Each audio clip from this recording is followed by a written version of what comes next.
You're listening to How I Met Your Monster, a podcast that explores the introductions to your favorite movie monsters. My name's Zach. I'm Danny. And I'm Casey. And together we dive into the world of horror to find out how filmmakers have introduced us to our favorite monsters time and time again.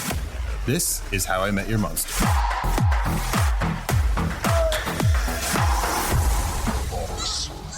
You opened it. We came. I met him 15 years ago. I was told there was nothing left. Who are you? Explorers in the further regions of experience. Demons to some, angels to others. Call you Meatloaf!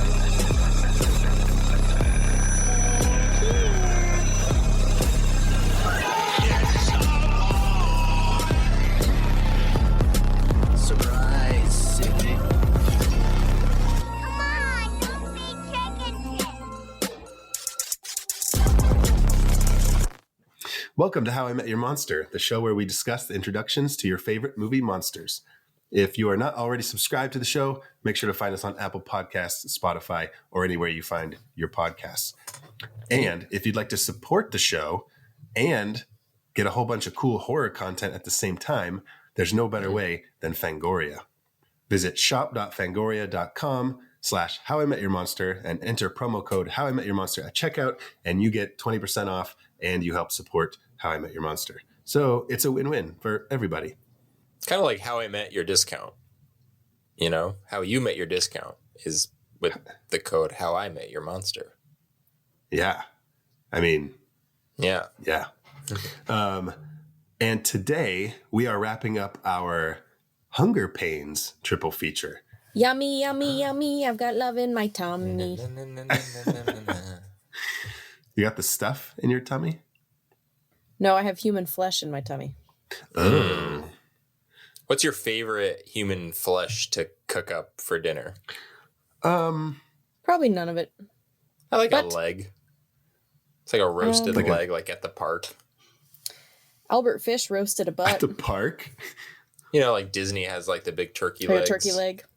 Oh, But, like imagine the yeah, size like, of like a human that's walking around. we'll get those like at state fairs or like carnivals or something, but like they just have them at the park?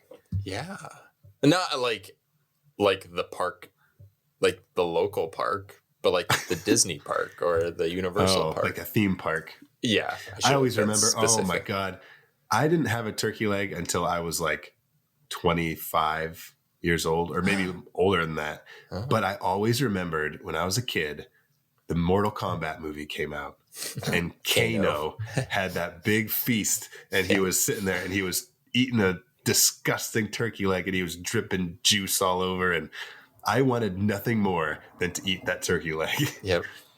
Take a few Man. bites, throw it, living like Uh-huh. a king. Yep. Down some grapes, splash some wine in your face. The life. Wait, what? Splash some wine in your face. Very cool. Life of a king. Life of a king. But okay, so we ate the stuff. Then we piled on some melted ice cream that may or may not have been made up of children and residents of a town. And now we are topping it all off. We're having our savory dessert Yes. in the form of human pieces. Yes. Which actually, well, Are there savory desserts? no. By definition, Yeah. I guess. What? Like salted caramel. That's not savory, though. It's still sweet. Fuck. Do you think Hannibal Lecter salts his food with like human tears? No, I mean, he's like an actual chef, so he probably uses really good salt. That's fair. Oh, But if is he's he? like, Okay. I want an all human flesh dinner. Well, he's not an actual chef, but he likes fancy food, and he really likes Yeah. cooking. Right? Mhm. I haven't seen Hannibal. Yeah. I'm taking me a neither. guess. In the series, he's very much he's like a sophisticate just in general. So I feel like everything he does is very refined and upscale. So even when he's cooking, he's not gonna, chow down on some Burger King. Right. He's gonna chow down. Speaking of king, he'll chow down on a real king, but not a Burger King, or he'll make a burger out of a king. He ate a king? No, but if he had the opportunity, that's how he would do it. Okay, so we are talking The Silence of the Lambs. Yeah. And we are meeting... I'm the Lambs. Hello, Clarice. Hello, Es que te sé yo Clarice. again. Yeah, that's right. We're talking Hannibal Lecter and Buffalo Bill. Mm-hmm. 2 for the price of 1. Yeah. It's a twofer with two pretty good monsters. Mm-hmm. On very different ends of the serial killer spectrum, I would Very say. solid monsters. Yeah. And this is actually our second monster in recent memory that was played by Ted Levine. Yes. Yeah. Rusty Nail from Joyride. And Buffalo Bill. Yeah. I thought you were going to say it's our second monster who is inspired by Ed Gein, the real life. Also that. Well, I know he killed people and he made like lampshades, but did he eat them? He's actually our third based on Ed Gein. And no, Norman Bates and Leatherface. Oh, and Texas Chainsaw Massacre. He did not eat them. Okay. Ed He Gein just didn't. He only actually killed 2 people, maybe 3. Okay. Did Ed Gein kill his mother? No. He didn't. No. His mom died, and then he... Did he dig her? I don't remember I don't think that he used his mom's body, but I don't remember for sure. I just remember that, like, in his house, her room was, like, off limits, so he kept everything. And then... Okay. He killed 2 women, possibly killed his brother, but they don't know about that. They don't know whether he did that or not. And then he was a grave robber. But yeah, he did make skin suits and stuff, and he had like cereal bowls that were made out of people's craniums and stuff. And now you can buy that stuff in Hobby Lobby.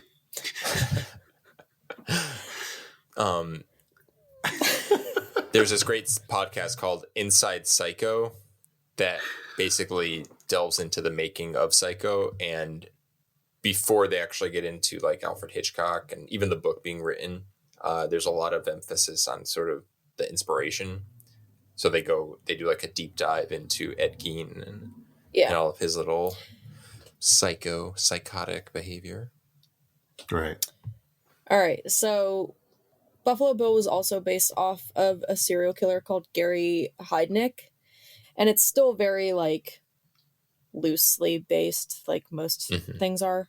Yeah. So basically, Gary Heidnik kidnapped, raped, and tortured 6 women starting in 1986, keeping them prisoner in the basement of his Philadelphia home. And he had a pit that he put them into as well. Okay. And he actually was a lot worse than Buffalo Bill. Like, how? Really?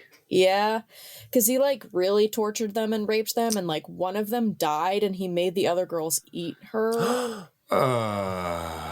Yeah, and like his first victim actually was like, I don't necessarily know if it was a Stockholm syndrome situation, but she ended up like being quote unquote one of his accomplices. Like he would let her do things, and she would help him get women to come back, and it's like. Is that because she was just trying to do what she could do to save herself, or? Yeah. So yeah, and whenever also, I think I'm too paranoid, I hear these stories, and then they kind of like remind me, no, I don't trust anyone. It's still very slim, but Yeah.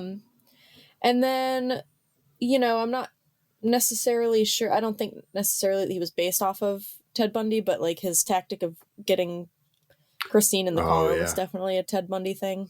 Mm-hmm. Ted Bundy didn't use furniture, but he had the casts on his arms, and he'd be like, can you help just me? A word of caution and warning to everyone listening. If someone's arms are in full cast and they're moving a couch in the middle of the night, they don't really need your help. Tell them to come back when their arms are healed. Yeah, I'll see you in the morning. Yeah.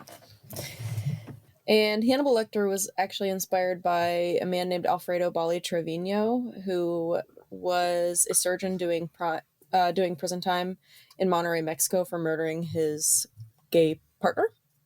He slit his throat with a scalpel. So Thomas Harris actually went down to Mexico to meet with this other guy who was convicted of murdering 3 children. And while he was in the prison, he actually met this man, Alfredo Bali Trevino, who they were actually referring to as Dr. Salazar. and he was having a conversation with him, and he thought that he was the doctor of the prison, but he wasn't. He was actually a prisoner. And so he was very demure. Yeah, he was dressed really nice and fancy, and he talked really fancy, and he started asking him like psychological questions, and he didn't realize that he was a prisoner. And so he inspired Hannibal Lecter because of his personality, like his actual personality, not the stuff that he did, but just the way that he acted. So that's pretty not cool, because I'm sure the guy's not a good guy, but no, but it is neat because most of the time, you know, like we were talking about with Buffalo Bill, they're just very loosely based off of like some really fucked up thing that somebody did. But this was like, he's like, oh man, this is a really interesting take on, you know, because imagine if he wouldn't have met him and he talked to that guy who just killed those kids, we would have had a completely different character. Right. So, it would have been Clarice talking to Miggs. Yeah. The guy who chews his own tongue. Or you know, I think it's so funny that like Miggs is such a, I mean, not a big character, but like, he's got a name. Everybody just like knows who he is. Yeah. Well, I mean, like you see him like. Did you see him? He's the cum chucker. He's hard to miss. Serial killer. He's the cum chucker. But like, but it's just like everyone's like, what did Miggs say to you? Oh, Miggs did this. Oh, Miggs is dead. Oh, Miggs. It's just like Miggs comes out of nowhere, and then he's like, it's one of those everybody knows who he is. You never think of the movie and even remember him, but then when you're watching it, he's so prevalent. Right, right. This is a perfect place for my impression of Clarice Starling. Oh, please. Oh, I would love to hear this. So much pressure. He said, I can smell your cunt.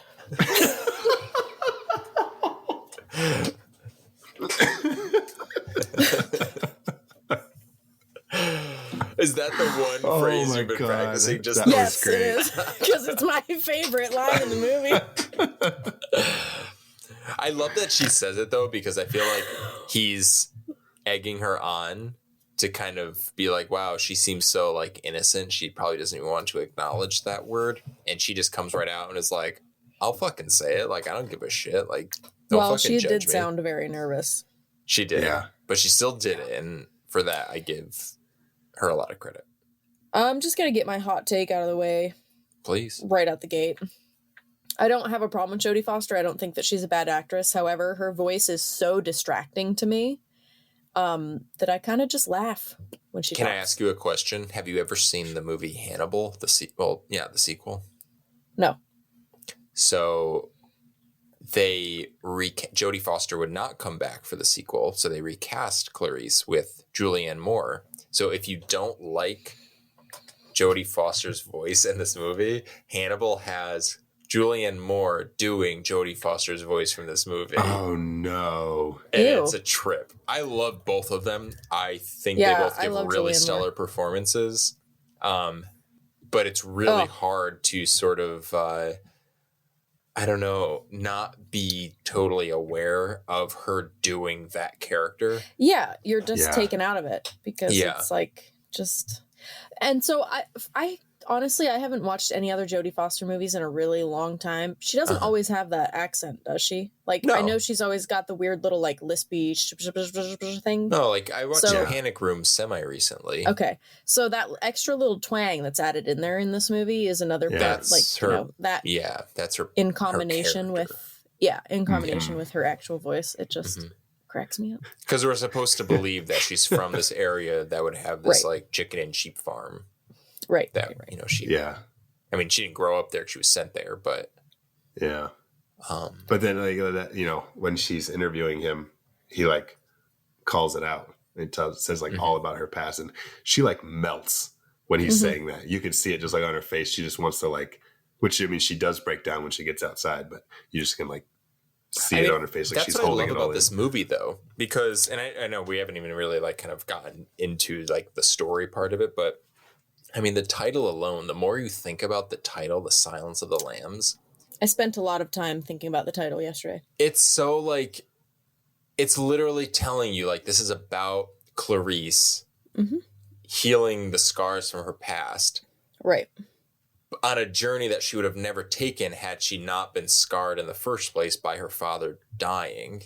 And, you know, her getting into the FBI, and, you know, helping people, but also the audience and maybe her and Hannibal and everyone knowing that she's never really going to literally, I mean, obviously she's not going to silence the lambs or the screaming that she hears in her memories, Right. but it's less about silencing. It's more about like controlling yourself, like growing out of that.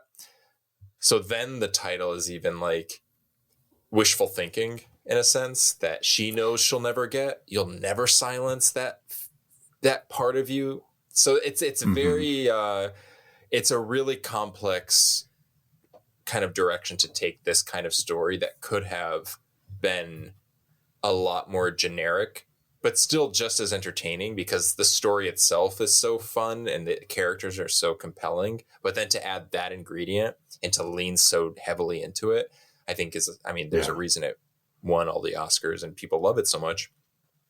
It's one of those things subconsciously you take away from it, but when you're, you know, we're obviously doing the podcast, so you think more on it, and then you're like, oh, that's great. That's so amazing. That's so fun and clever. And I remember like the first time I saw this when I was a lot younger, I never understood, like, I didn't get it. The Silence of the Lambs. Like, I was just like, so I missed something. Because when I was younger, I was just like watching it just to watch it. Because I remember having like this book behind me here. It's like the very best of Fangoria. Like I grew up with that book. And there was a picture in it of Anthony Hopkins when he's like looking up in the jail cell and he's got the blood all over his face. Yeah. And so like the first time I saw this movie, I just remember watching it just to see Hannibal Lecter.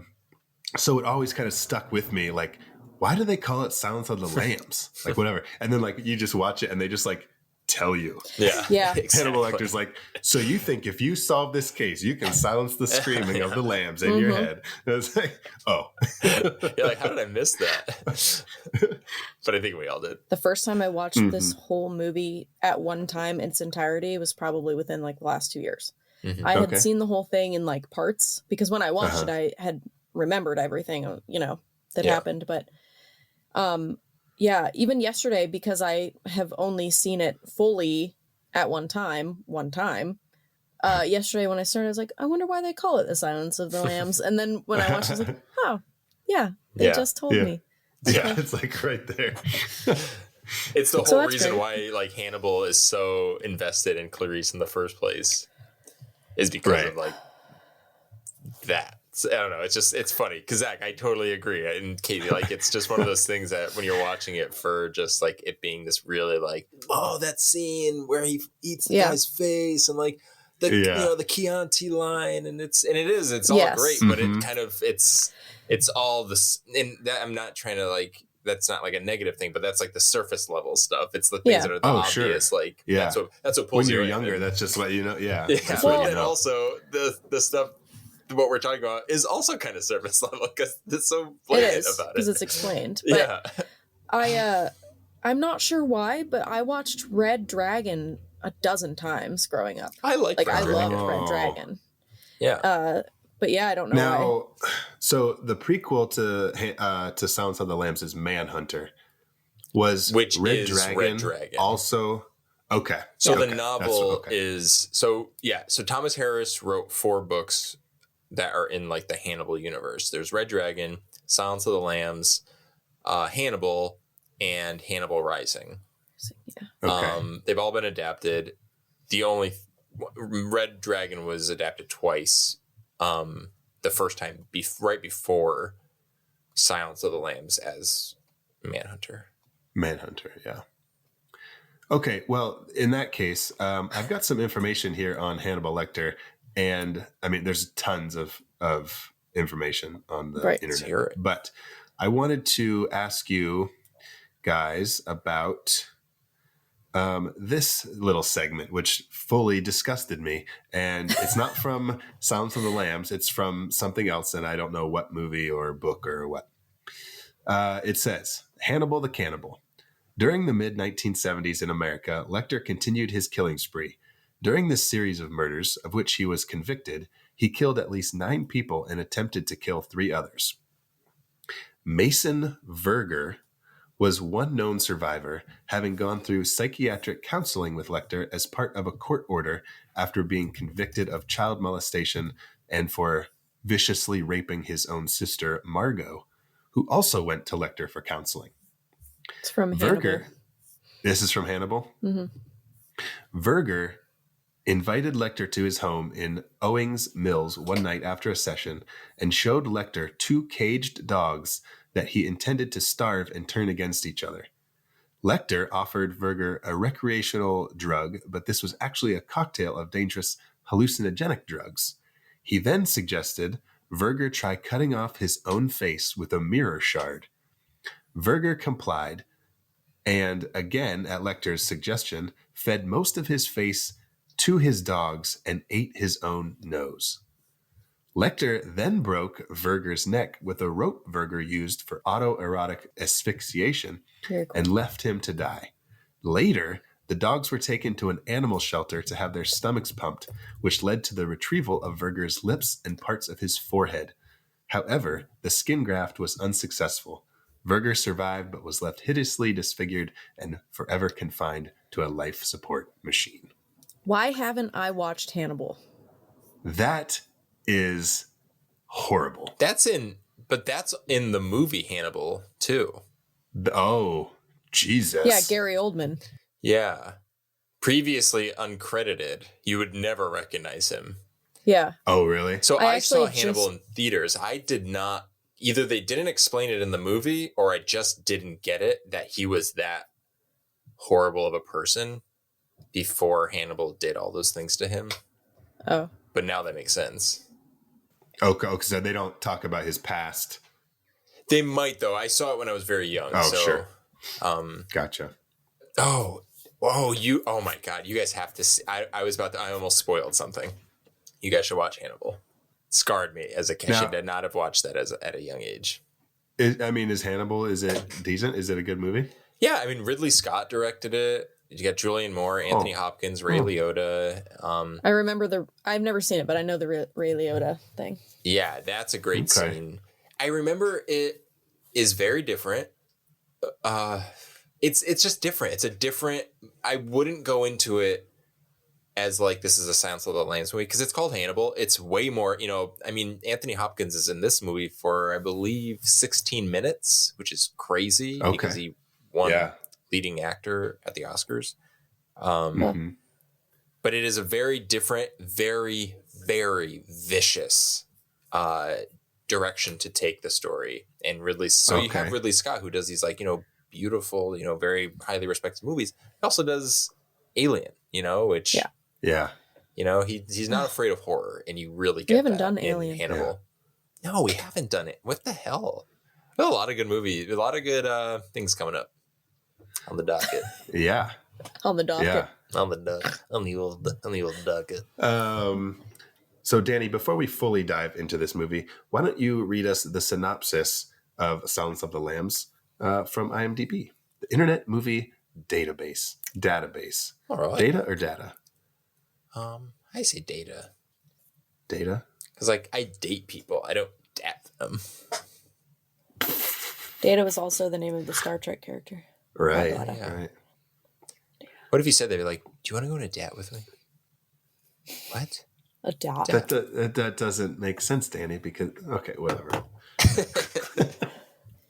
Yeah, so you said we're covering The Silence of the Lambs. According to IMDb, The Silence of the Lambs is about a young FBI cadet must receive the help of an incarcerated and manipulative cannibal killer to help catch another serial killer, a madman who skins his victims.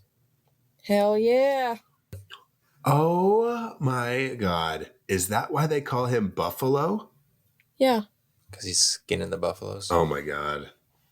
I never thought about that. They mention it in the movie, it's like they don't. They do, but then they don't really. Yes. They don't explore it. They say how it started as a joke. Right, because but then she doesn't really his extrapolate that. When do they Dive say into this? What part? What part, indeed? Is it? It's not when they're doing the autopsy, is it? No, maybe, but who would she be saying it to?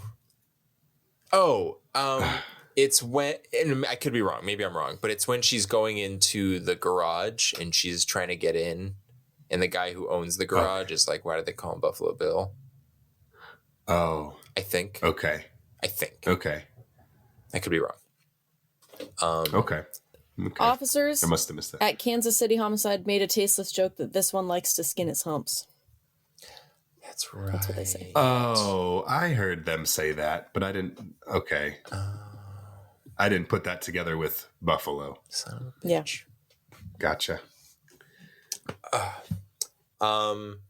Yeah, so Silence of the Lambs was based on the novel by Thomas Harris.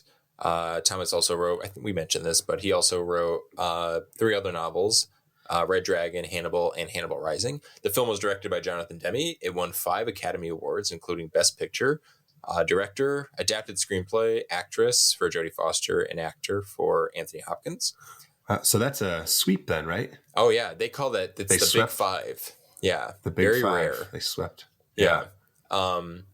No nominations for Ted Levine or Brooke Smith.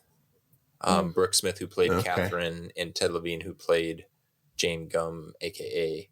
Buffalo Bill. Which is crazy to me. That actually is crazy. I want to go back and see who was nominated that year because just such memorable performances. It's wild. Yeah.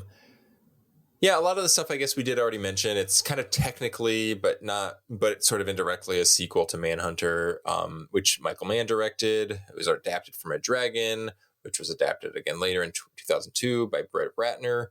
Ridley Scott did the sequel Hannibal, which recast Clarice with Julianne Moore.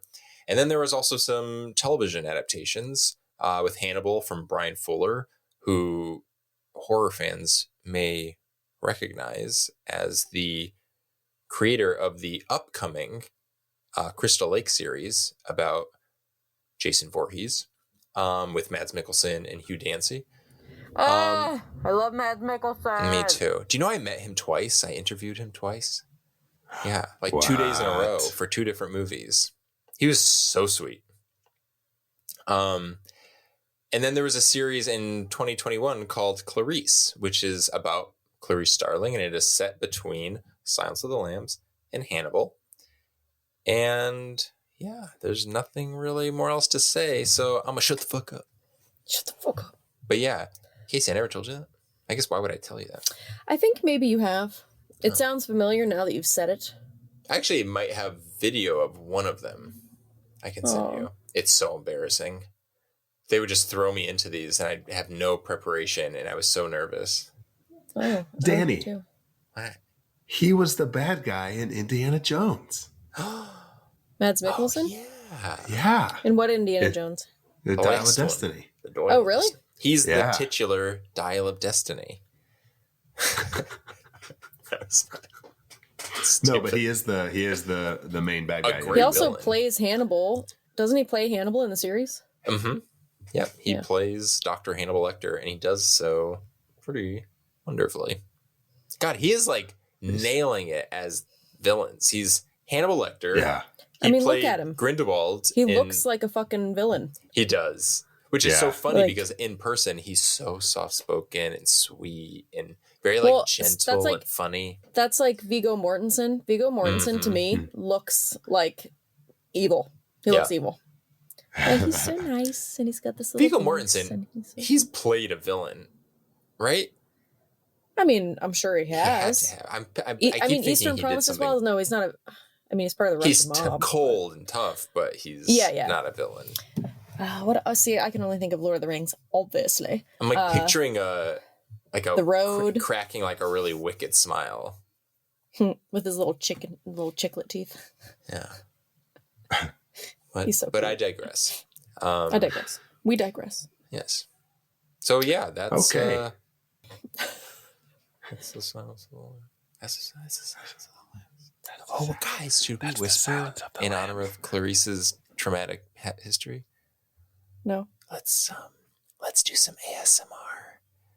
No. This is How I Met Your Monster. That's not Zach, good. Danny, and Casey, and we just here. I have ASMR for you guys. The killers. Ew! What the fuck was that? All right. So everyone listening, this is what it might sound like if Hannibal Lecter were eating flesh. I have real ASMR.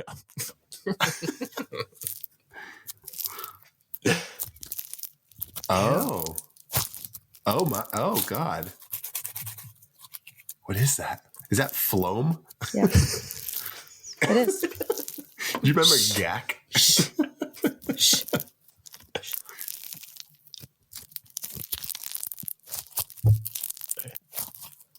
It's somehow wet. It's like, sounds like you're touching, like you're putting your hand through spaghetti and sauce, but also like cracking a knuckle. Oh man. Wait, all right. I know we were doing a bit, but that was deeply satisfying. Just like whisper talking. Yeah, do you ever just like stick your finger in to make it fart? I don't. That's quotes taken out of context.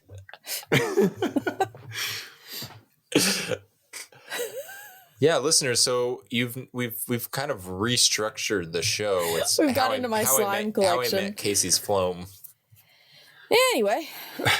All right. Well, sorry. No, I feel like that was a really good bridge into our next section. All right. Well, are you guys ready to get into this and meet our monsters, Hannibal the Cannibal and Buffalo Bill? Yeah, let's do it. Yeah. Yes. Okay. That's my Clarice. Yes. I don't know. I can't do a Hannibal Lecter. Dr. Lecter. Yes. Dr. Lecter. That's my Hannibal Lecter. Yes. What did Mig say to you?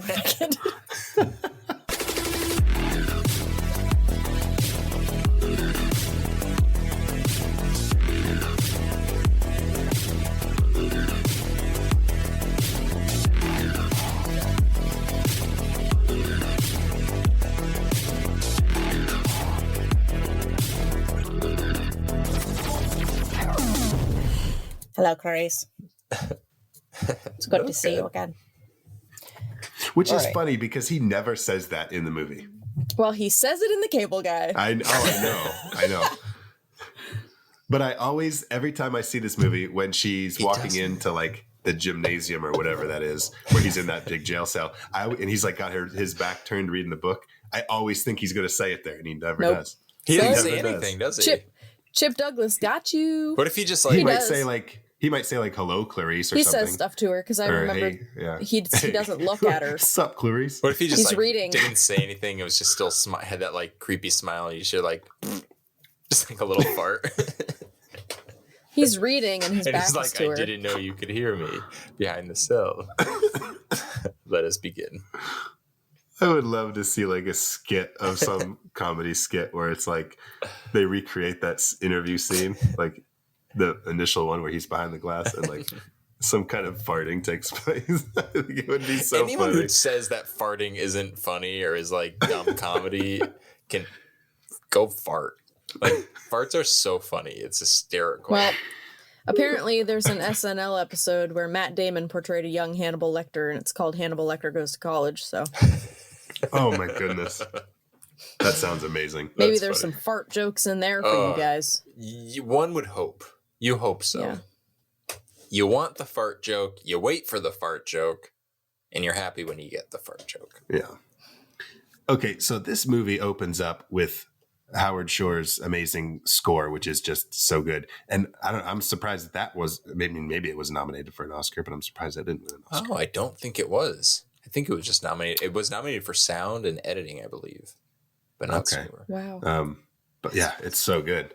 It is good. And so when you first see, the first shot of this movie, it has Clarice climbing up that The hill training course. And there's like the two ropes there. Mm-hmm. So I read this book by Sid Field, who wrote screenwriting. Is it? No, you were right. What's the book?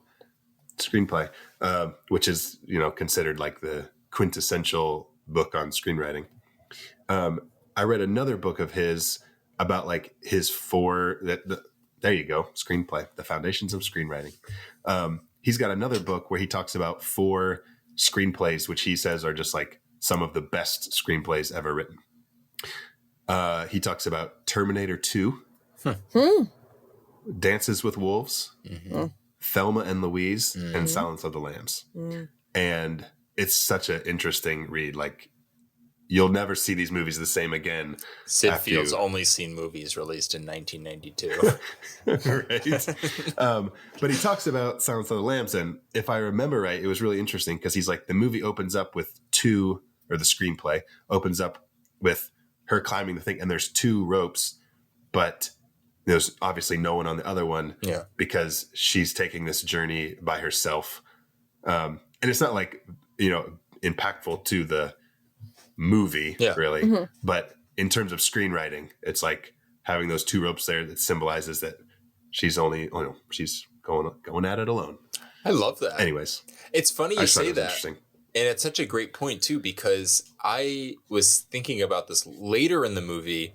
There's a shot after, spoiler alert, after Clarice kills Buffalo Bill, they do some like cutaway shots around the basement. And there's this one shot of this piece of, I don't know what you would call it. It's kind of a decoration, and it has these pictures of, it's sort of like an illusion art. It has pictures of butterflies, but when it spins, it's spinning. Yeah. And you see 2 butterflies, and then you see it spin, and you see a bigger butterfly. And I took that as like, okay, it's like symbolizing how Buffalo Bill takes the skin from someone else. So like these 2 butterflies becomes one, and he becomes like this new thing, this metamorphosis. And that's like his journey, which is kind of interesting. And maybe I'm thinking too deep into this, but maybe I'm not, because of what you just said, where Clarice is kind of like on this singular journey on her own. And they even highlight the fact that she has nothing else to support her, and she becomes this greater version of herself. Whereas Buffalo Bill thinks he needs someone else to create a bigger version of himself, and it ends up becoming his downfall. So I don't know. Oh, yeah. It could, in terms of that's good. These like mirror characters, the villain and the hero. That's really cool. I really like that. Yeah. I would have never noticed that. Yeah, it's an interesting read if you ever get a chance to read that book. Yeah, I'll check it out. And immediately we see that Clarice is like the odd man out in this whole world of the FBI. Everybody in this movie, like all the dudes in this movie, always stare her down. Yep. Like either they're like, why are you here? Or they're like interested in her sexually or whatever. They're always staring at her. I think it was 1991, A Woman in the FBI. Yeah. Oh yeah, absolutely. Yeah. But it's just like, that's how alone Clarice is in this, is because like, she's that odd man out, and everyone's she had her one girlfriend. Oh yeah, she the did. girl from she was in Candyman, right? Yeah. Oh, she was in Candyman. I knew. I was like, she looks so familiar. I mean, I know her from Hard Target with Jean-Claude Van Damme, but my God, yes. She's got her cupcake in the drawer. It's got the fucking candle burning. Happy birthday to me. Anyways, so this isn't about Hard Target. Zach, the point you made about kind of the fact that Clarice is, they make a point of kind of showing how she is sort of this single woman on her own in this kind of like male dominated workforce.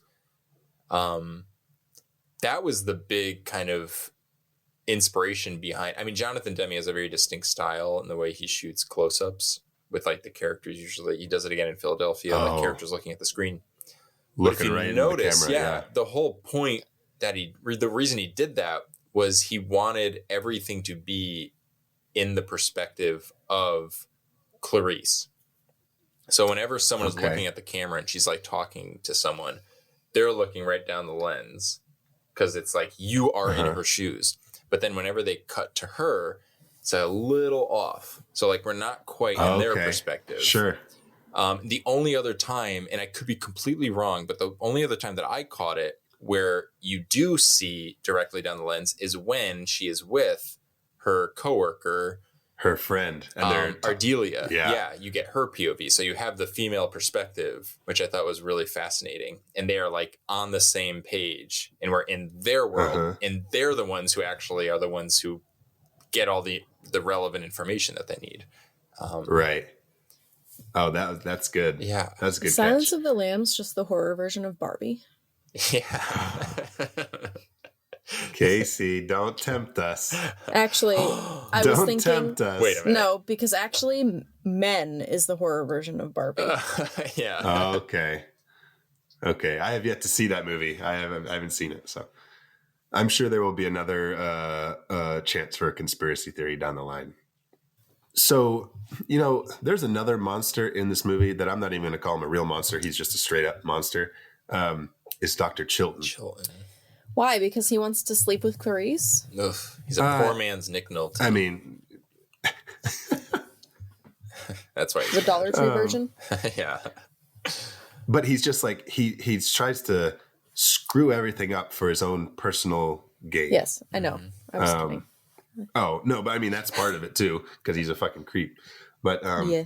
So Clarice goes to the hospital or the prison hospital, Asylum. the hospital prison, the asylum to talk to Hannibal Lecter, and she meets Chilton, who's just a fucking creep.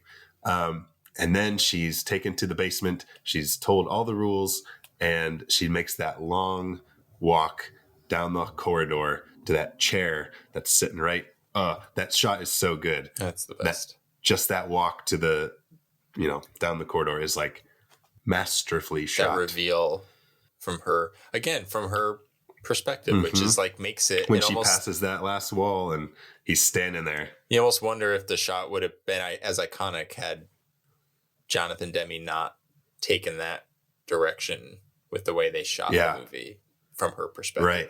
I don't know. It's just like all those little things that are like kind of perfect happy accidents, I guess. Well, I don't know. I have a feeling Jonathan Demme meant to do that. No, it was an accident.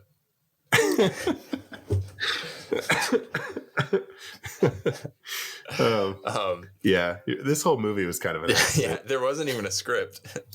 All those Oscars. Yeah.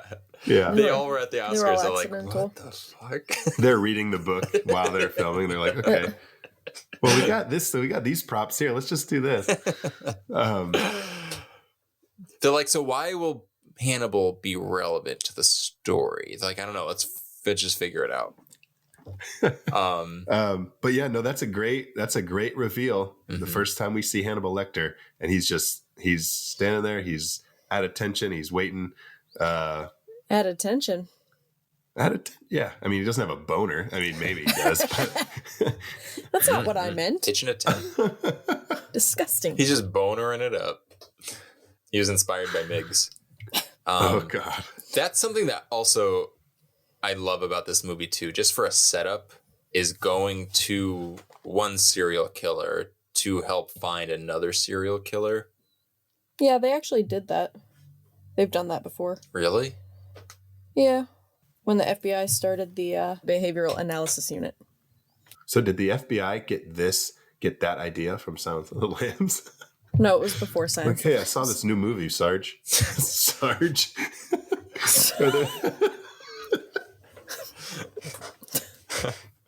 Sarge, why are you in the FBI? What are you doing here?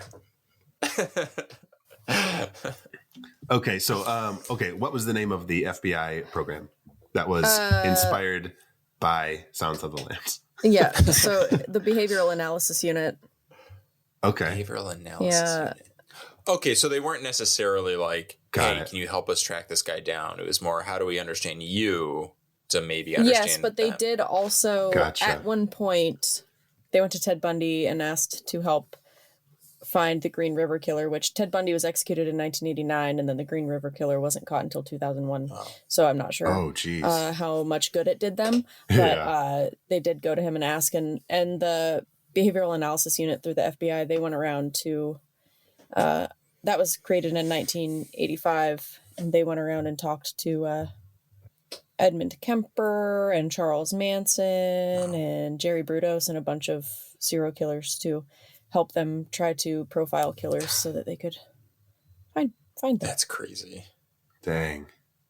And then they made then that show Mindhunter, right, is based off of that. Yeah. Wait, now I want to so watch good. Mindhunter. Have you not watched I Mindhunter? think I watched Wow. I don't think. I just don't know if I finished it. I watched the pilot when it came out, and for some reason I Man, just didn't it's continue. so good. I would watch Mindhunter again. Oh my god, it's so good. Yeah, it was pretty cool. I do have to say, this is kind of... I could go on quoting the movie like until I'm blue in the face. There's so many just quotable lines, but one that I actually wrote down that I love is when Chilton is describing to Clarice, sort of giving her like a quick background, like personally, like what he knows about how he attacked someone. And he said his pulse never got above 85, even when he ate her tongue. And like, that's a great example of telling, not showing, which can sometimes be even more effective in some cases. Yeah. And I think it works here. It's almost like classes up the movie a little bit. It's what makes it sort of, you know, I mean, Oscars has sort of a weird reputation with horror movies, but it might be why they felt comfortable acknowledging it the way they did, especially at the time, is because they did talk and not show. And yet in doing that, it plants those images into your head, which is almost more disturbing. But they do show it later. They do show it later. Yeah. Mm-hmm. But even then it's sort of like art, you know, like the way he displays. Yeah, it's very artistic. Yeah. Like it's very intentional and beautiful in a weird way. Like you get, it's the thing where like, if Hannibal were to sit you down and justify why he did what he did, he probably could convince, in the same way he convinces Miggs to basically kill himself. You know what I mean? Like, I don't know. There's just something, I don't know. Smart people are scary. Yeah. Thank you. Oh my God. That's our thesis for the episode. Smart people are scary. Okay. So jumping onto Buffalo Bill, jumping onto the Buffalo. Hannibal Lecter sends Clarice kind of on a wild goose chase with like cryptic clues about the identity of Buffalo Bill. And she's kind of solving it as she goes. His anagrams, Miss Moffat. Mm-hmm. Miss Moffat. So he sends Clarice out to find these things. Meanwhile, we as an audience meet Buffalo Bill. Yeah. In a very Ghostbusters kind of reveal with his... That's what they were going for. He puts those goggles on. It's like... Oh, I love that. So, he's playing Ted Bundy with his arms in the casts. And one thing I will say about this part is Ted Levine, he's a great actor. I don't buy that outfit for a minute. He would not fucking wear that. The outfit now. What's he wearing? Would not wear that. He was wearing a baseball hat, and then he was wearing like this big, like white and black, like jacket, and he looked so like bro. But maybe it's just because I know that he like tucks and stuff later on in the movie. You know what I mean? I don't know, but he's like, no, dude, it's not. I want to see. That's not what you would be wearing. Trinity, the drag queen, Trinity the Tuck, doing a Buffalo Bill impersonation. I love Trinity. Me too. Yeah, I mean, maybe that was intentional because he's not kind of comfortable in his own skin, for lack of I guess that's kind of on the nose, that he takes on identities that are kind of so far beyond who he is. I don't know. Or he just doesn't know how to dress himself. He just doesn't know how to dress himself if he's not wearing Or it was a skinned 1991. But you know, that was all that was on the shelves. It's just, I don't know. It's just really, I don't know. It just really is like, I just funny. Don't. I didn't even. Well, she bought it. Mind, but Catherine bought it. She did. Dumb bitch. Yeah. We see him. When we first meet Buffalo Bill, he's capturing his next victim in Catherine Martin. Who turns out to be kind of an important, not to say that no other victims would be important, but in terms of like in the public eye, she's the daughter of a Republican senator. Yeah. So it kind of makes the case, it elevates it now to national news. She's a Republican, so. Yeah. Just kidding. Buffalo Just kidding. Bill's the real hero here, okay? Just kidding. I bet Buffalo Bill is registered as an independent voter. Clarice and Crawford, her boss, then go to West Virginia because they found a body, one of Bill's first victims. And this is where they kind of see that he's like taking pieces of their skin. Yes. Buffalo. And also a very important moment happens here. A couple important things happen in this moment. Clarice has a moment where she is kind of shut out from everybody. Crawford's kind of like, hey, let's talk about this in the other room because there's a woman here.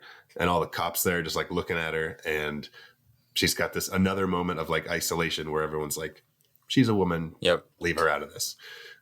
Which she later kind of gets hers when she's like, hey guy, like she addresses the room and she's like, get the fuck out of here. Get out of here. Like seriously, like I'm in charge of you. Like you're leaving. Which which is so fucked up because even when she's doing that, they really only quote unquote respect, for lack of a better term, the fact that she is above them work wise, like in their, field. But otherwise, like you can even see it in their faces. It has this like "fuck you" mentality. Yeah, very reluctant to listen to her, and they're like, for no other reason than to like look down on her. Yeah. But another moment that is really important in this scene is when she discovers that there's something tucked into this dead body's throat. It's a big old bug cocoon nest. It's a big old bug. Official term. No, I have the name of it. It's a death's head moth. Oh, a death's head moth. Thank you. A death's head moth. Yeah. She goes to those bug nerds experts playing bug chess. Guys, for real though, moths, so cool. Oh, I thought you were going to say scary. Yeah. I love moths. They freak me out. They're scary. Have you guys ever seen an atlas They're moth? evil butterflies. They're not evil butterflies. Yeah. Last summer, I saw a pretty big moth just sitting on a tree, but it was like, probably like the size of my fist. Yeah, dude. No, moths are cool. With the wingspan, or the body was the size of your fist? No, like the wings were just like out. There's that's probably like the mist. Or it was like that big. There's a moth called an atlas moth. The edges of its wings look like snakes. Ooh. So like when it has its wings together, it looks like two snake heads. So it's like a makes birds and stuff not want to fuck them. Mm-hmm. But yeah, I do love how the death's head moth literally looks like a skull once they peel off the little pod that it's in. Yeah, death's head moths they're so cool. And isn't it like on the poster for this movie? Yeah. Where you've got the death's head moth there, but when you zoom in on like where the quote unquote like skull is, it's like bodies kind of like. The Descent did that too. Yeah. With its poster. Okay. Yeah. But it's a lot more obvious. Yeah.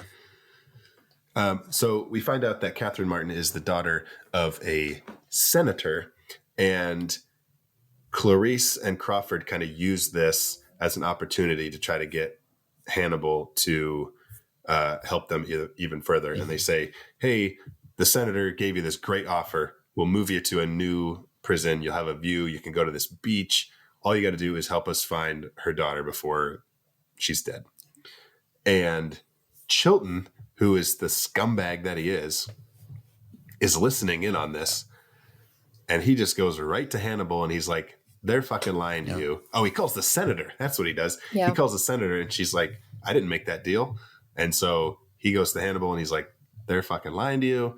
We're going to Memphis to meet the senator and you're going to fucking help her. Mm-hmm.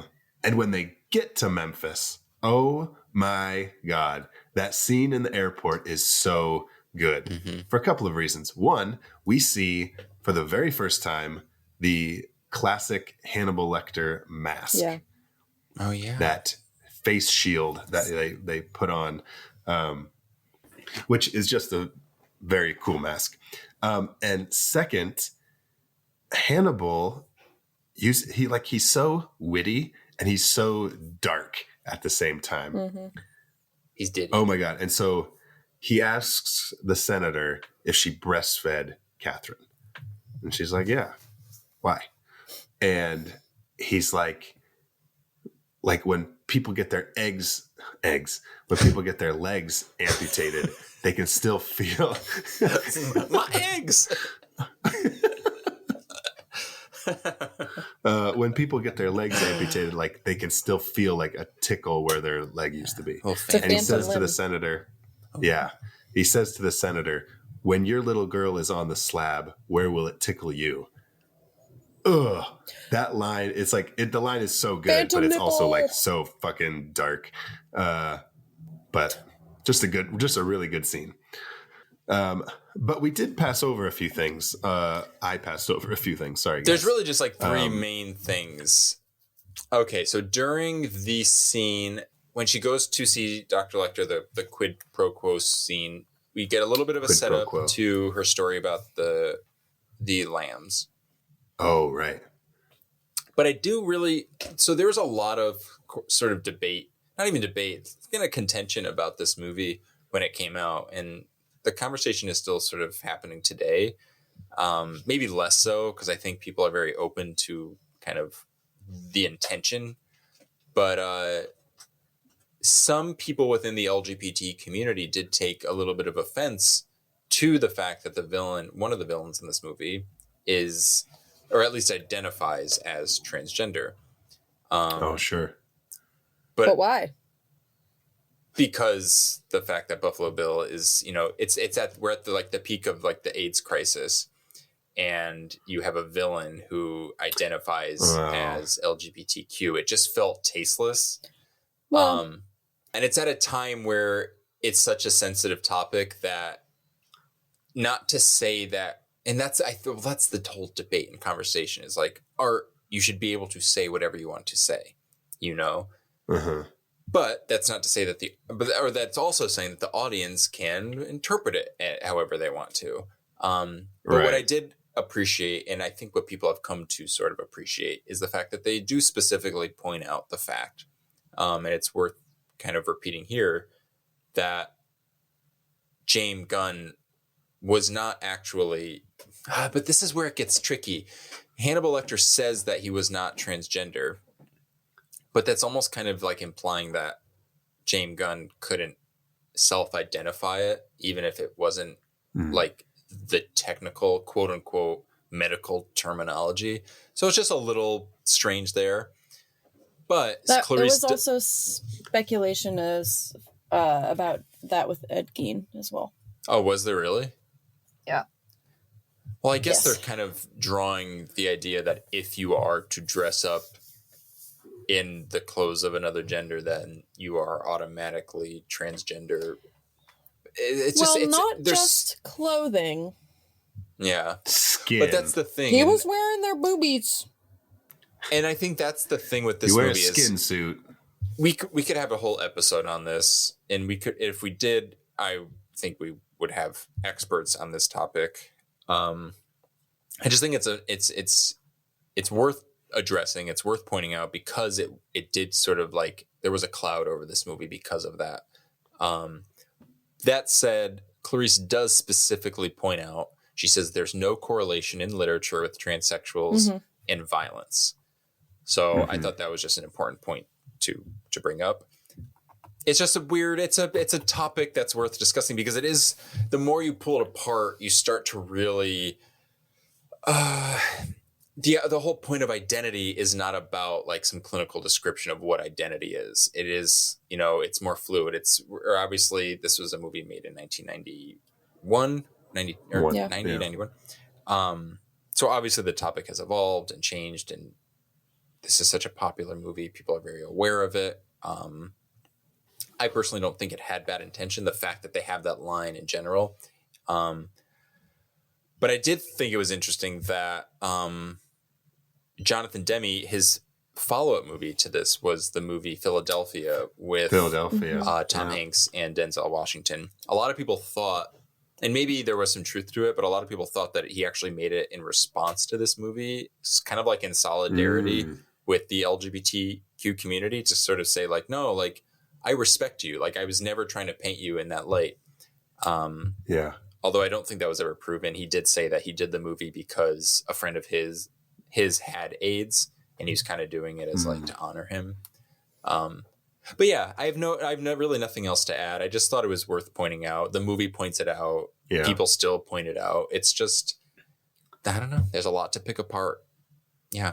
Just it's a topic for another day. But I'm glad that the movie at least tried to address it in a way that wasn't, condemning people who do identify as trans. Right. But so I like Hannibal. So Anthony Hopkins, it's funny because obviously we all know that Hannibal is played by Anthony Hopkins and it's probably his most well-known role. Mm-hmm. But he's so good that like when I look at Hannibal Lecter, I don't think about Anthony Hopkins. Oh, okay. You know what I mean? Yeah. Mm-hmm. Which is good. And so there's all these little nuances that he does as far as like reveling in the stuff that he's done, but not like super outwardly. I don't know if that makes sense, but like sure. When the one instance that I can think of is when they're discussing why Buffalo Bill skins his victims, and Clarice says, well, serial killers like to keep trophies, and he said, I didn't, and she said, no, you ate yours. And then just the smallest little look in his eye where you can tell that he's just thinking about eating somebody. He gets hungry. You know what I'm saying? Like he's just for 1 second, there's like this flicker in his eye where he's like, yeah, I did fucking do that. You're right. That's cool. Yeah. But he does it later too, and when they're in the pen thing, just to like things.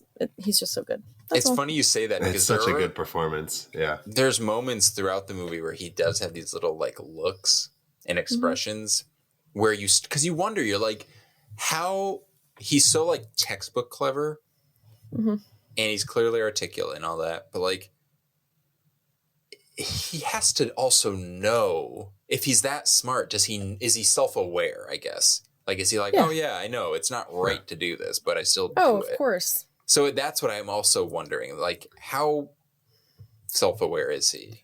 I don't know. Yeah. Oh, I think he's very self-aware. Yeah, I think so too. Okay. Yeah. Yeah. It's almost scarier.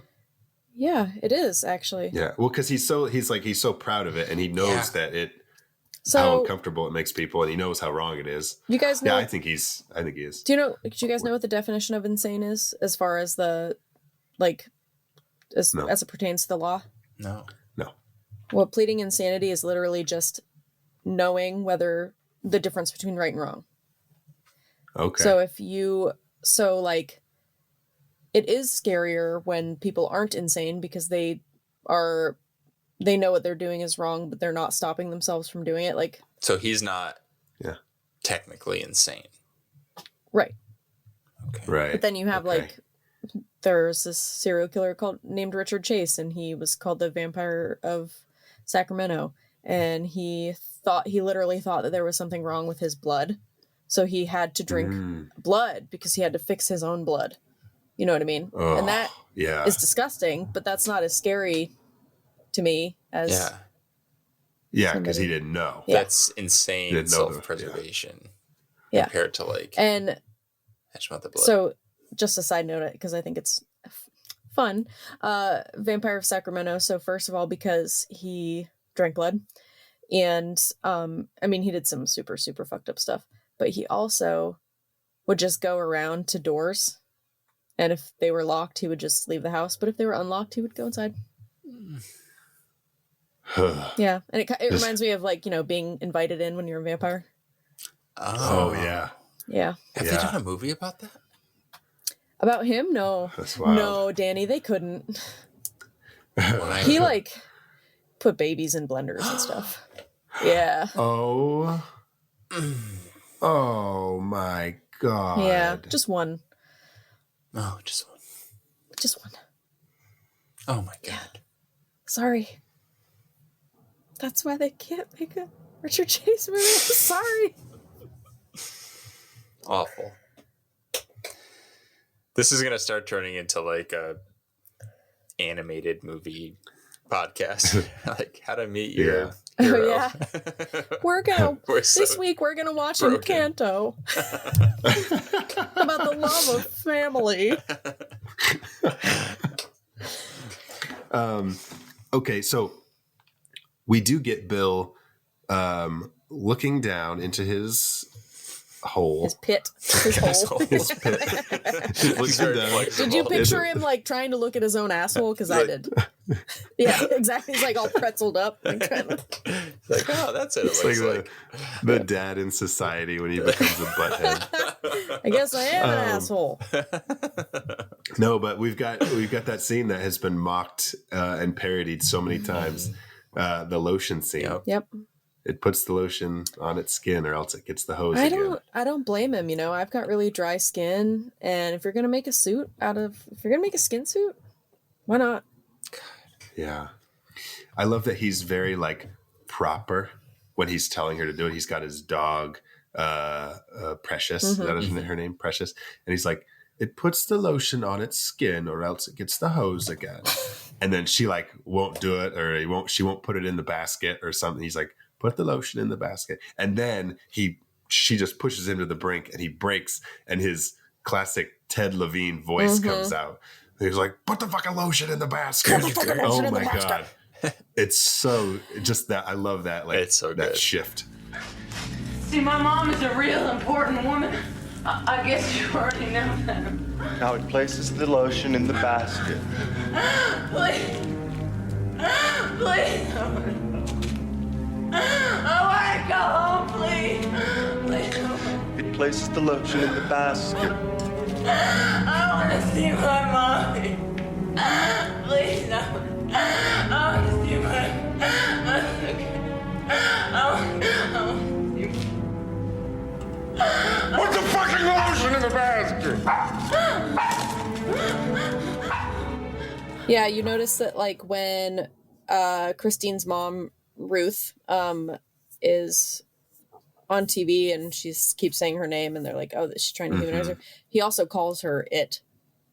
He's saying it puts the lotion in the basket. Yes, to try and not make her a human. So yeah, and that's the point. That's that same scene where she's like crying for her mommy. Yeah. I want my mommy. Yeah. And you can see him he is so on the verge of tears. Yeah. Like he's about to crack. And that's when he shifts into yelling because like he's like, if I don't yell right now, if I don't move on, like I'm gonna break down and I might lose my nerve. You can't catch feelings. Yeah. Ugh. Okay, so you guys answered my question. I was wondering if when the mom is doing and she's using those tactics, I was like, is it wasted? Like, is he just so far gone? But no, he's actually like the textbook example of who might respond to that. Whereas Lecter wouldn't probably. Well, no, absolutely not. And they talk about too how for him the killing.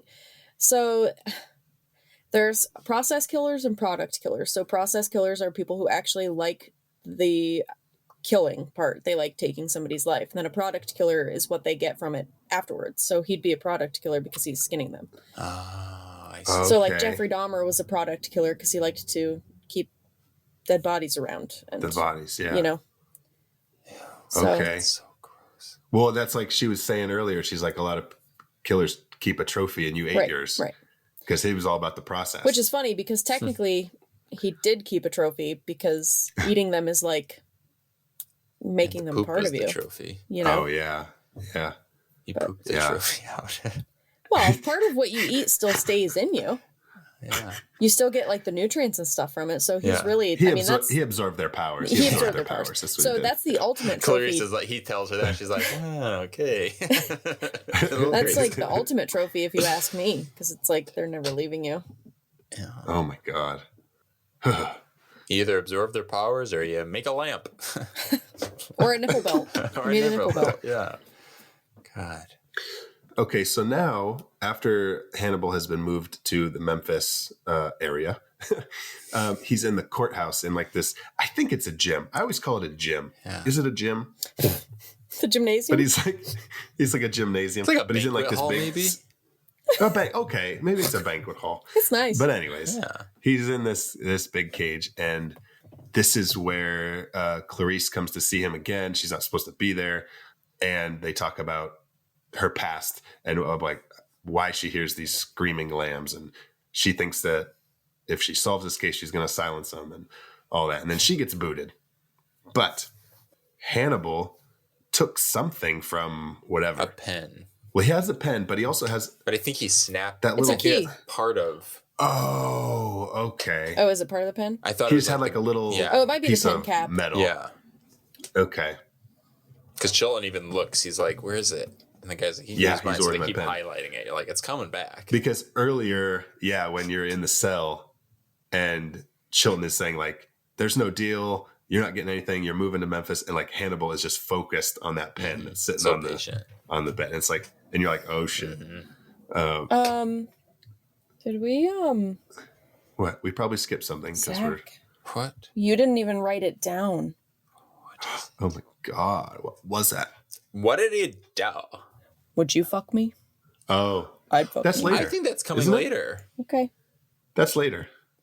I have it under there. The old Tucknado. Oh, yeah. I guess I wasn't expecting it to say Tucknado. Wait, So Tucknado. I just kind of skipped over it. That's in that scene. The old Is it? Tucknado. Is that a real phrase? A tucknado? I It just is made to it up Zach. last He didn't night, know what but- else to call it. Because I thought like a tornado is when guys like wiggle their wieners and it like goes around like a tornado. And I thought like That's a helicopter, Danny. It's a helicopter. Yeah. But I just thought Tucknado was fun to say. it's a Like tucknado if you make like Sharknado, a moo sound when you do it, like from Twister. You go stupid. But no, we will get there. We will get there. We're almost there. But first, Hannibal has to escape. So he takes this little pen thing, or whatever it is, and he undoes his handcuffs. He switches the handcuffs on Lieutenant Boyle, who my first interaction with the actor who plays Lieutenant Boyle was in Jury Duty with Pauly Shore. Wow. And this guy, he was telling Pauly Shore's character about the future of whatever. And he's like, the future, styrofoam. Oh, Or like, he called it whatever the proper name for styrofoam is.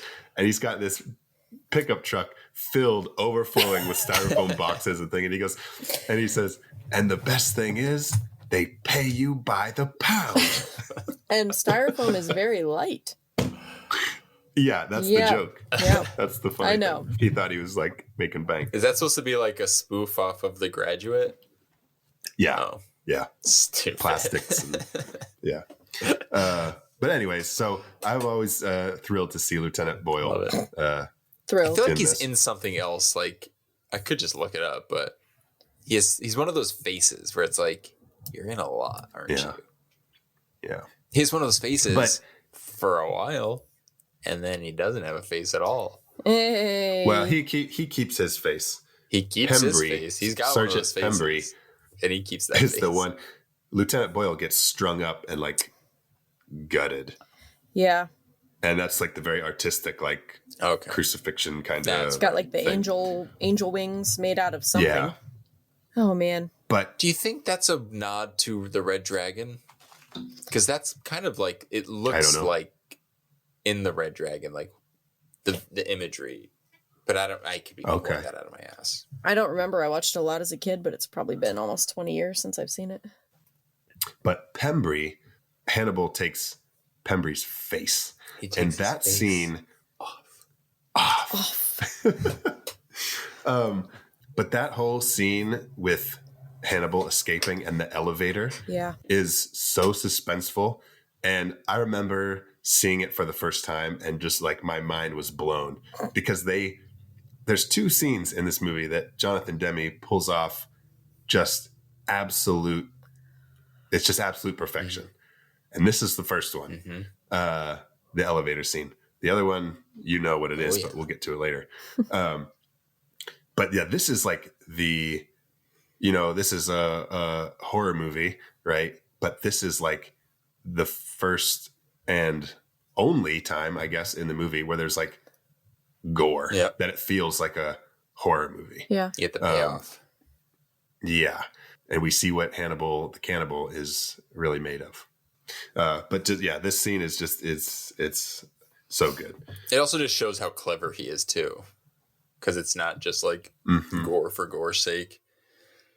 He has such like a like to execute that and to kind of like plan the levels that it takes to understand where it's like playing chess, to know where everyone will probably be, like what position they'll be in, how long it'll take for all of them to move.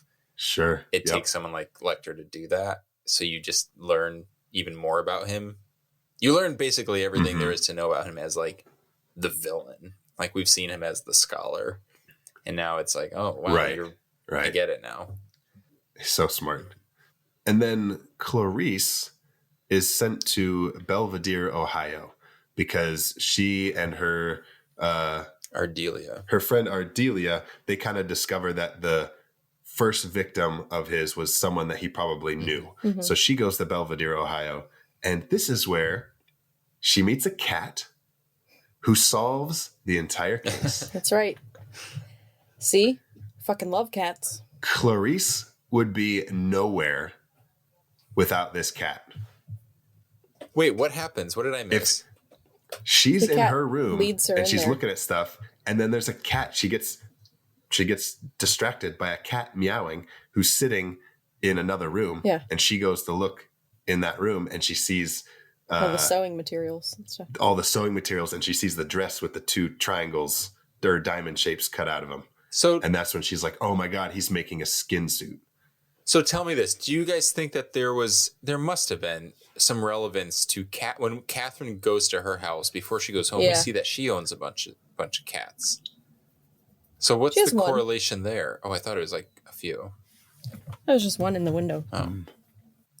What do you think? And then Bill has a dog. I don't know if that means anything. Well, I think that part of the thing with him having the dog was, first of all, it's very rare that serial killers have animals. Okay. So I guess like being a caretaker kind of.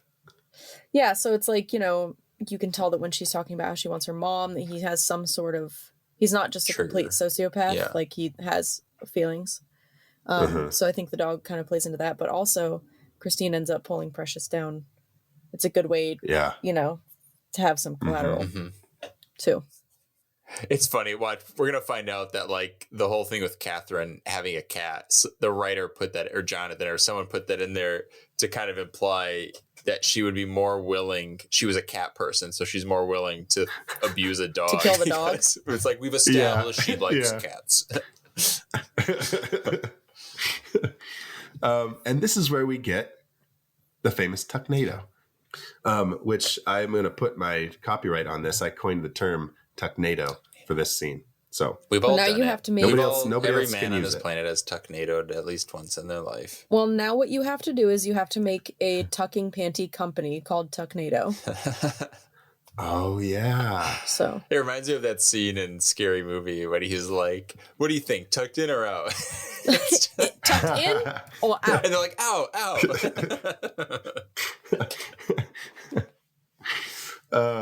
But we get the famous tucknado with Goodbye Horses. It's just such a interesting scene. It's such a great performance from Ted Levine. Man, it's so good. It's like this whole movie is just like every single scene is just filled with moment and beat and line, and it's just like Jesus Christ. And then so here is the second moment that is filmed to absolute perfection, or I should say filmed and edited to absolute perfection. The big reveal of the location of Buffalo Bill. The big fake out. Yep. Oh my God. Yep. It's so good. It is. I don't know. I don't even know how else to. What to movie did we watch recently that did this? The Black Phone. Was it? I mean, it was more recent than that. They do it in the Black Phone. Was it Joyride? It was Joyride. Oh, in the hotel room. It was Joyride with the hotel room. Thank you. Yeah. It's always him. So yeah, the FBI is closing in on this house, and it's cutting between them outside. Then it cuts to Buffalo Bill inside with his moths, and the doorbell rings and his alarm goes off, and it's just seamless. And once he opens the door, he sees Clarice outside, and then the FBI breaks in, and the house is empty, and they are at two separate houses, 400 miles apart, and Clarice, again, is all by herself. And I love how, so this whole climax is so intense, and when she has to go into the basement and chase Buffalo Bill, and she doesn't know where he is, I love that they plant that little seed earlier in the movie during her training, where like this is not her strong suit. Mm-hmm. You know, coming in and sweeping the house and checking the corners and doing all that stuff. So it just adds that one little level of like danger. It's just good writing at the core of it, because we find her, like you said, she opens the door, she's alone.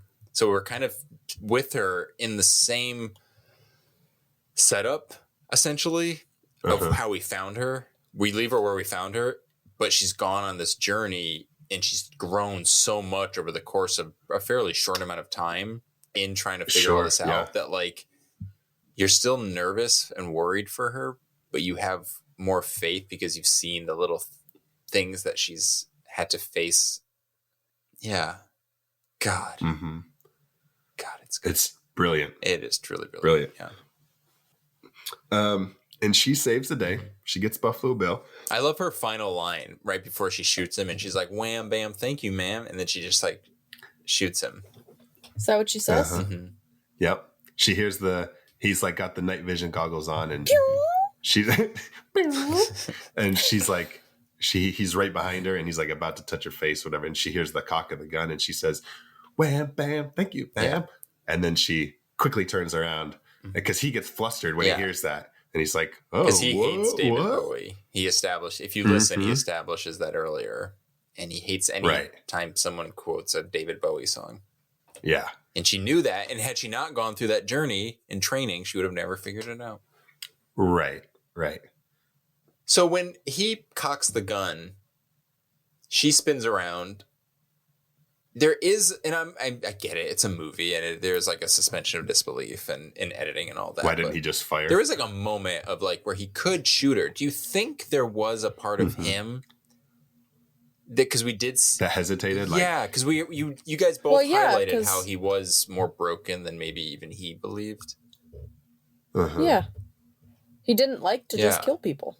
Yeah, he needed her to be fatter. Well, yeah, I mean, like. But truly, though, like she wasn't the textbook example of like his victim, like his target. So I'm wondering maybe that had something. And maybe she did come in very dominant and strong, and that could have kind of intimidated him and put him in a more vulnerable state. Yeah. I always, like, it's just one of those things. Every time I watch the movie, I always kind of make a note of it. So I just wanted to. Well, yeah, because like right before he pulls out the gun, he's like reaching his hand out, like just try to see how close he can get to her without her noticing. And so I don't know, maybe the gun was just another, let me see if I can cock this gun and see, fuck with her. How much I can fuck with her. Yeah. How much I can get away with before something happens. She's like, she heard it and just spun around and wham, bam, thank you, ma'am. Maybe he wanted to die. Maybe that was his final evolution of his metamorphosis. Suicide by cop. Yep. And so that's it. And then Clarice graduates from FBI training. Congratulations. Congratulations are in order. She's agent now.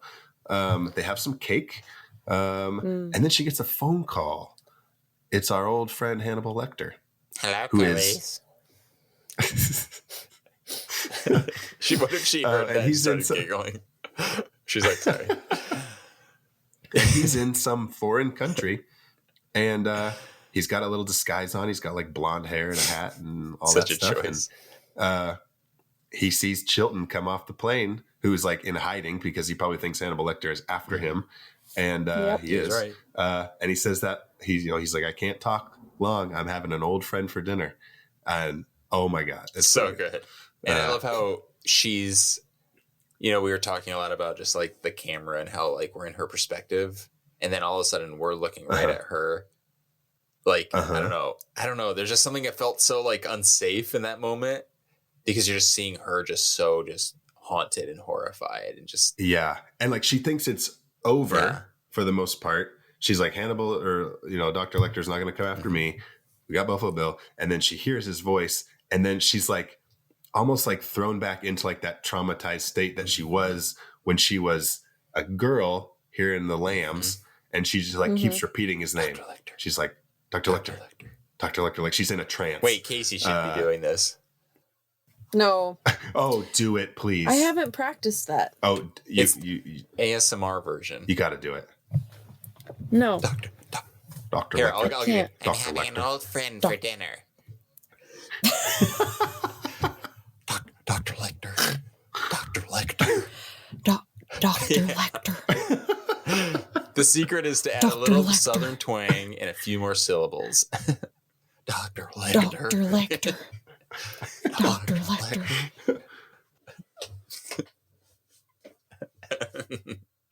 Wow, we did it, you guys. We sure did. We sure did. Dr. Lecter. We sure did. We sure did. And that, my friends, is The Silence of the Lambs. So that's how the movie ended. Where Crawford just looks at the camera, and that, my friends, is The Silence of the Lambs. He like takes it out like Rod Sterling on The Twilight Zone. He's like, hell yeah. He's like, Clarice would notice that now the lambs were silenced. Or something, and like,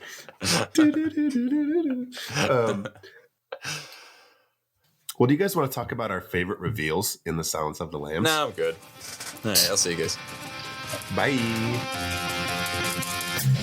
What's going on here? I don't see anything anywhere. That's how they get you. They're under the goddamn ground.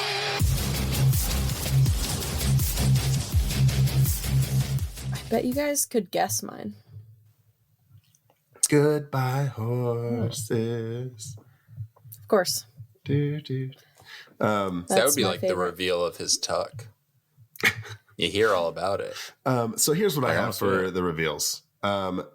Clarice visits Lecter. That's the first time we see Hannibal Lecter, and it's just amazing. Dr. Lecter.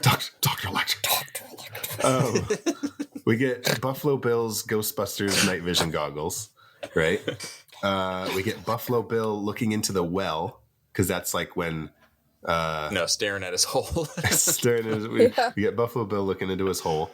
Hannibal Lecter at the Memphis airport, because I would call that a reveal because we get that. It seems so like you're like listening to things. At the Memphis airport. Clarice looking into the well at the Memphis airport. Well, he also wrote down Tucknado, so. I did.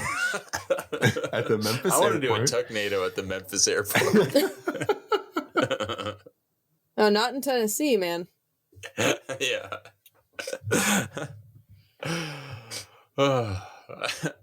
So that is the reveal of the famous Hannibal Lecter mask.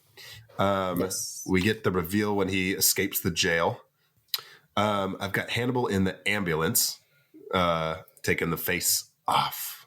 Mm-hmm. And then I've got Goodbye Horses, Buffalo Bill, Goodbye Horses, Tucknado style. Fucking hate that movie. I don't. I love it. So we know Casey's favorite reveal. Yeah. The old Tucknado, Goodbye Horses. Old Tucknado. Danny, what about you? I also love that song. Yeah, it is. It is a good song. Yeah. My favorite reveal is, it's just meeting Dr. Lecter for the first time. Okay. Dr. Lecter. I'm going to go with that one too. I mean, it's just for the sheer, it's just classic. And it's a reason it's a classic because it's such a good scene. It's played so well. It's just so understated and patient and creepy. Uh-huh. Yeah. Understated? You mean you don't like the man who's a transgender tucking his shit and singing and sewing human skin suits? I see enough tucks on RuPaul's Drag Race. It's not novel anymore. I don't see enough. I love a meaty tuck. All right. Well, now it's time for a segment that we like to call The Real Monster. Run, run, run as fast as you can. Can't catch me. I'm the gingerbread man. You're a monster. I'm not the monster here. You are. You and the rest of that fairy tale trash poisoning my perfect world. Now tell me, where are the others? Eat me. So I'm going to come right out and say it. My real monster is Catherine Martin. Oh. She's a monster. Way to hit them when they're down. That's right. Yeah, Jesus. Because she is so mean to Clarice, who is there to save her. And Clarice Zach. is like, you're safe. Oh, I'm Zach. saving the day. And she's like, you fucking bitch, get back here. And That is a very hot get take. it. And I get it. I understand. It's a hot take. But I agree. goddamn, she is so rude. And every time I'm like, why are you calling her a bitch? She is Because saving she's you. stuck in a hole. Zach's real monster is bad manners. We have to understand Zach is in a very different position than you and I are at, Casey. Zach is literally raising 2 children. He is emphasizing manners. That's right. It is coming natural. Yeah, but you should. Man, That's so Never funny. mind. I love it. I'm not going to say it. If Zach was Clarice, he would hear that and be like, I'm good. I'm leaving. I'm good. Just Oh, turns you're and not going to be leaves. nice to me? Yeah. Oh, okay. Okay, Well, that's fuck fine. you, bitch. It's Tim Robinson. She hears that. She hears it. She's like, you fucking bitch, get back here. And Clarice is like, she's like, I'm done. I'm done. You don't want to help. You just want to yell. That's a hot take, Zach. That is so funny. I love that it's a hot take, though. It's That's what we make the show for. That's what we make the show you're for. right. Hot takes. Casey, what do you got? Is that your only That's one? my only real monster. It's a solid real monster. Go I ahead. want a vampire movie about a vampire who does not ever have a popular opinion. It's called Hot Steaks.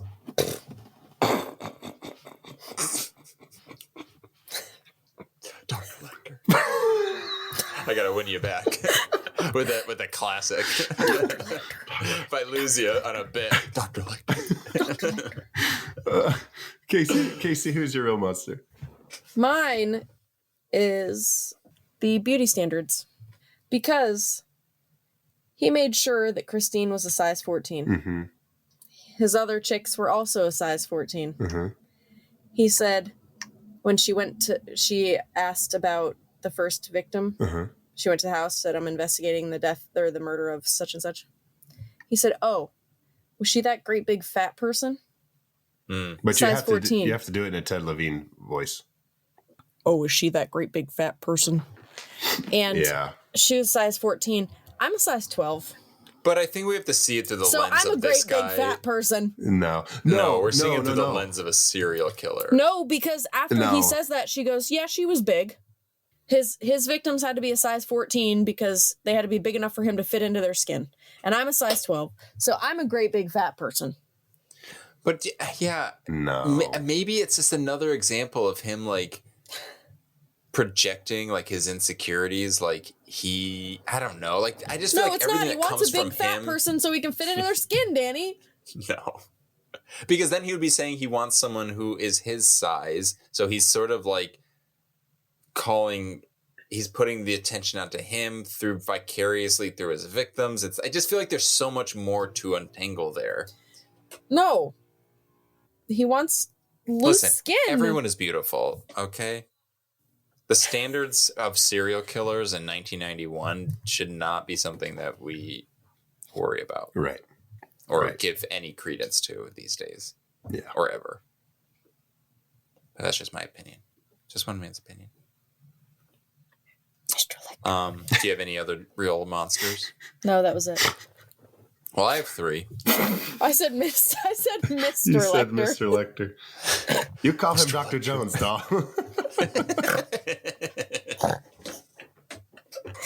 Okay, sorry.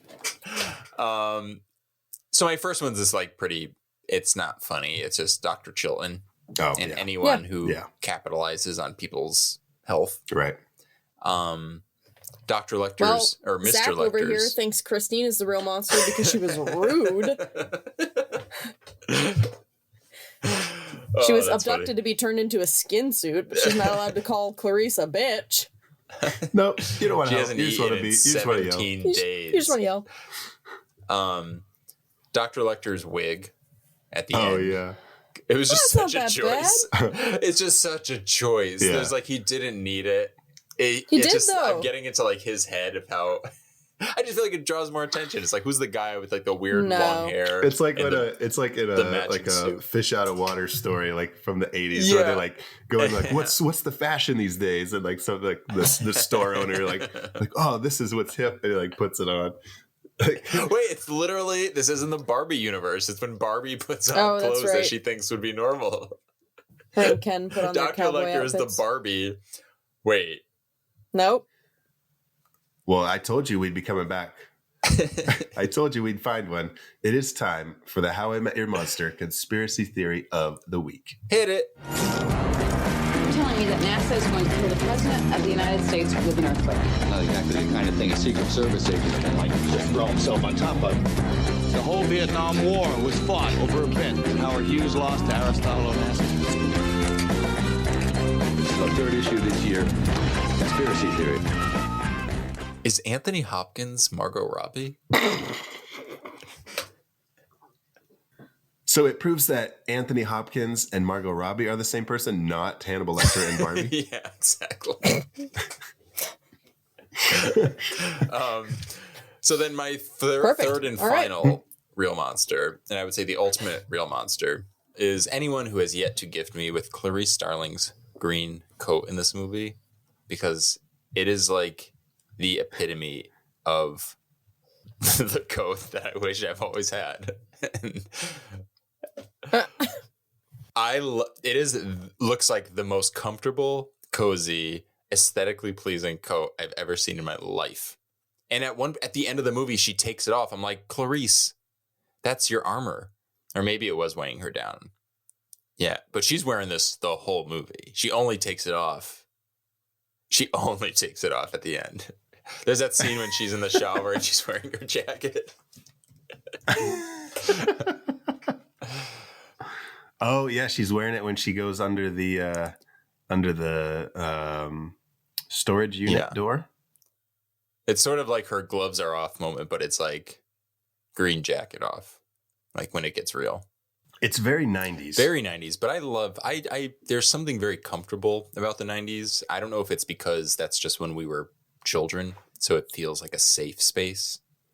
But there's something about that whole aesthetic that maybe isn't like technically aesthetically pleasing by today's standards, but it's like a warm blanket or a warm jacket. Or a warm jacket, a warm coat. Yeah. But yeah, that's all I got. All right. Well, okay. Well, that is then all we have for Silence of the Lambs. Do you guys have anything else to add about the lambs being silenced? No, Clarice. No. Dr. Lecter, you shouldn't do that. All right. Well, then that is it for Silence of the Lambs. Listeners, if you have anything else to add about Silence of the Lambs, let us know. Oh, yeah. And this is the end of our we'll Hunger talk Pains. about it on our next episode. This is it. Yeah. This is it. We are full. We've had our dessert. We've had our protein. We are full. Who's going to get the bill? I got to go, actually. It's not because I don't want to cover the bill or help. I just really got to. I can Venmo you later. But, okay. Oh, I'll do it. We'll get Colonel Spears to do it because he'll make sure to leave. He'll make sure to leave a tip. Paul Sorvino from the stuff. He's like, pay the cab drivers. Leave a 10% tip. Get a cash receipt. Our next episode is going to be our very special Halloween episode. And we do things a little differently here at How I Met Your Monster. Our year runs from Halloween to Halloween. Not this January 1st New Year's shit. I don't know what that's all about. Halloween is the start and the end of the year. It's like a double holiday twice a year. So Yep. Checking the That's numbers right. on that one. So carry the 2.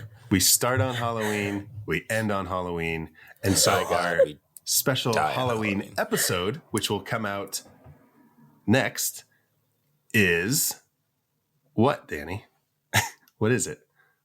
Yeah, we'll be doing a ranking of the last 26 movies that we covered over the past year, from last Halloween to this Halloween. That's exciting. I'm really excited. I love a rank. I don't like when things are ranked. Yeah, good ranking. Smelly, but I like when I like a rank. Yeah. No. You don't like when things are rank, but you like when things are ranked. Ranked, which is kind of like a wank. Yeah. I don't like a wanker, but I love a good wank. You know? That's right. So we will wank these monsters from worst to best. Casey's calling the police. Hey man, I don't hey, as long as it's not children or animals, we good. 2 consensual adults, you can rank whatever you want. All right, so that will be our special Halloween episode. Until then, you can find us on social media on TikTok, Facebook, Instagram, Twitter, still sorta. We're just around at How I Met Your Monster. Where can our listeners find you two on social media so they can learn all about your personal lives? Casey? I'm on Instagram at WolfMotherCasey. That's it. Okay, awesome. You can find me. You can read my autobiography, which I just published. It's hitting bookshelves. You can learn all about me, where I was born, what I do for a living, and what I want to do for the rest of my life. My fears, my weaknesses, my strengths, my loves. No, other than that. Danny, it's not advised to stick M&Ms up your butt for the rest of your life. So that's actually the title of the book. It's not advised to stick M&Ms up your butt for the rest of your life. The Danny Salome story. No, but you can find me. I actually haven't had as much of a social media presence as it were lately. I've just, ever since that whole Twitter debacle, I've just kind of been like so tired and jaded and bored. But you can find me on Instagram, Letterboxd. Those are the 2 that I tend to gravitate toward. Also Threads, which again, I hate saying. So don't say it. Yeah, I'm not gonna say it. You can also find me on Threads, Danny. Yeah, you don't. And and you can find me at my name. It's Danny Salem, DANNY, SALEMME. That's 2 M's, like the candy, melt in your butt, not in your hands. Wonderful. That's it for this episode of How I Met Your Monster. Make sure to join us next time for our special Halloween episode. And until then, thank you all for listening. Now go meet some monsters. Dr. Lecter. Dr. Lecter. Dr. Lecter. Dr. Lecter. Dr. Lecter. Dr. Lecter.